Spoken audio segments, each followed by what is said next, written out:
Well, the National Youth Commission Act defines the structures, the manner in which the commission is to be run. This is a state institution that adheres to state to the Financial Act, the Procurement Act. We are setting the institution itself because when it was established, this is a government institution, trying to set up structures. We've just completed recruitment of staff and setting up of systems. So we have really not implemented projects yet, apart from coordination activities and monitoring activities. But it has to be set up because, in fact, for us to be able to implement donor projects, we have to have a credible financial system. That is why the Youth Employment Support Project is actually managed. The fiduciary aspect of it, the monetary aspect of it, is managed by the Ministry of Finance because we are setting an institution. This commission was actually launched in November 2011 by His Excellency the President, and we are just about a year and a half. So we have challenges, institutional challenges. We are now establishing our offices. We have offices now established in the 3 regions of Makeni, Bo, and Kenema. So it has to be a transparent, accountable institution. There are a lot of misconception about the Youth Employment Support Project. It's not implemented by the Commission, and we are not managing the resources. Half of the project is managed by NACSA, and the other half, the fiduciary aspect. In fact, the project became effective in 2010, at a time when the Commission was not even in operation. So already it had established its own system and management system. But there are misunderstandings in terms of the manner in which the project is run. But we'll continue to inform our listeners. But definitely it has to be accountable, it has to be credible for donors to be able to support the Commission, because the Commission will depend largely on project ideas that should be supported by donors. So it cannot afford to be any other thing than accountable and transparent. Okay, thank you very much, Mr. Kuruma. And like you said, we hope you always open your line for us in case we need, because the youth project is, as you know, a very extensive and deep project. So maybe now and again we might need your opinion on certain issues, or as time goes by. That's all we got from the Commissioner of Youth of the National Youth Commission listeners. Thank you very much, Mr. Kuruma, for joining us. Thank you very much, Mr. Steve. Thank you, listeners.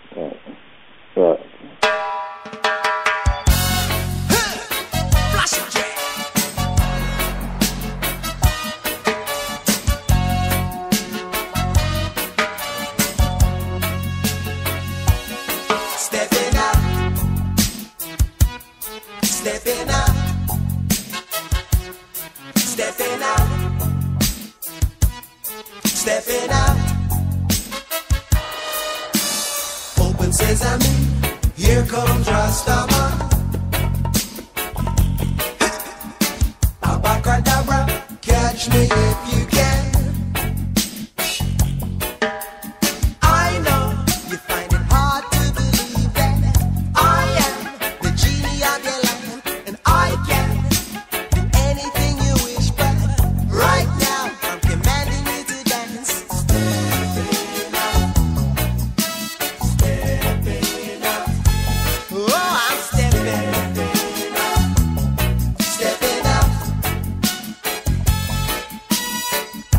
Invisible music, beam me up to the cradle of sound. Rhythm and dance, you cannot see it nowhere on earth. Can this reggae be found? I know. Hello everybody, once again, this is Voices from the Diaspora, and I am your presenter, Kadi Mansouri, and tonight I shall be interviewing Vicky Remo, the lovely Vicky Remo, who a lot of you already know is a media entrepreneur and journalist. And Vicky, do you want to say hello to our listeners? Hello. I'm trying to do my best English posh accent so people can think that I'm somebody. Okay, Vicky, you are somebody. You've been described as Salone's opera. You're hosting a TV show, and you have the Sweet Salone blog. And now your most recent project is the Go Woman magazine. Do you want to tell our listeners a little bit about Go Woman? What inspired you to do that, and what you want to achieve with it?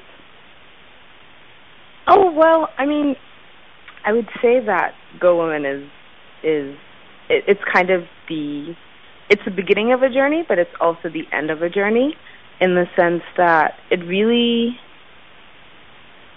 took a long time for me to kind of accept or believe or acknowledge that even though I grew up in a very strong female-dominated household, and I come from a very positive matrilineal family, that women in Sierra Leone and in other parts of West Africa don't have equal access to a lot of things. And it took a long time, because for I think growing up, and also when I was living in the U.S., and people would talk about African women and how, African women don't have this, they don't have that. I didn't see myself or my family members or the women that I grew up with in those stories, because I'm like, yeah, I don't know. I know African women, and they're not like this. I don't see my grandmother in this. I don't see my mother. I don't see the women that were around me. But it took moving back to Sierra Leone in 2007 and kind of starting my own personal journey as an entrepreneur in the media business, and having certain challenges that I realized that were only happening to me because, one, I was young, and specifically because I was a woman. And it was kind of then that it dawned on me that, all those things that I was talking about, that I didn't know this, they weren't affecting African women, and it was kind of facing them firsthand as a young woman who had moved to Sierra Leone. And, my full name is Vicky Remote Doherty, but I stopped using Doherty because it was really important for me to be an individual in Sierra Leone. I didn't want people to identify me by my parents or to give me any access to anything because they knew who my parents were. Not that they're any important people, but so a lot of people treated me just as nobody, right? As any young woman who would come in to pitch a business idea, or they took me for what they saw and who I was, and what they saw was a young woman. That was it. And then they make assumptions based on that, my gender and my age. And a lot of it was that people just assume that if you're a young woman in business and you're aggressive, or if you're really strong and outspoken, that most times you're out of place. And then when you're in place, you're usually somebody's girlfriend, somebody's lover, that if you're there, you're not there of your own volition, that you haven't earned your place.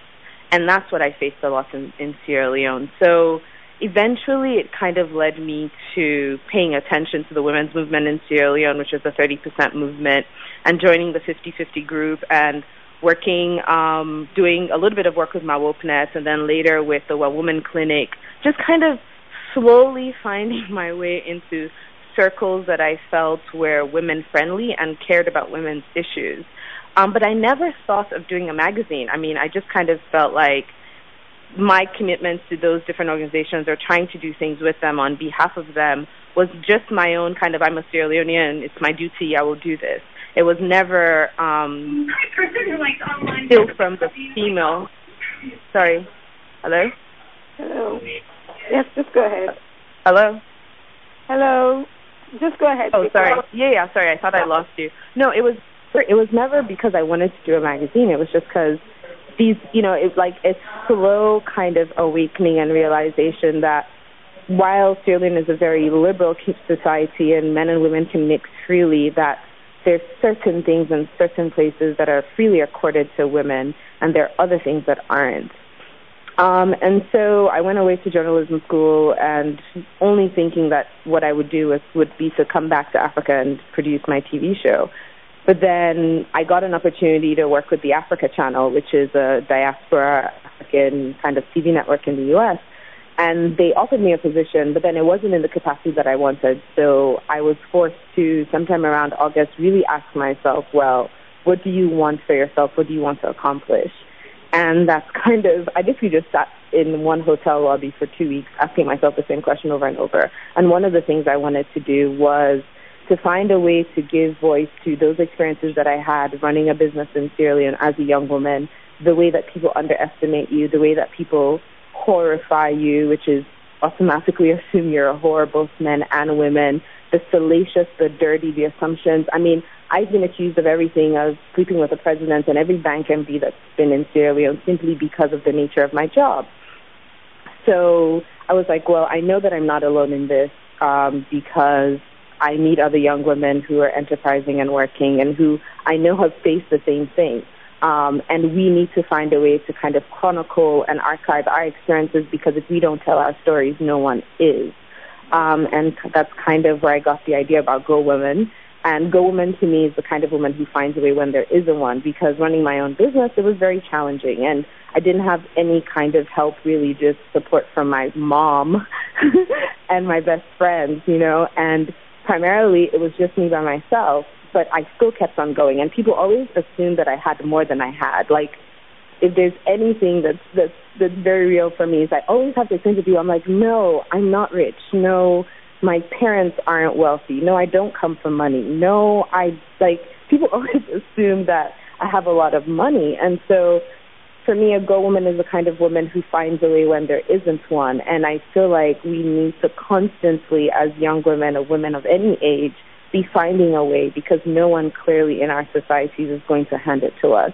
And so that's where Go Woman is that's where that comes from, and that's what we're trying to do. Just tell a story about a generation of young women who are doing stuff. It's not necessarily about trying to save the whole world, but they're making an impact in their own communities and also trying to develop and better themselves, even faced with whatever kind of challenges. They're going to keep on. It's the kind of person where you put a door, brick wall, whatever, they are going to crawl under the door. That is what it's going to take to get to the other side.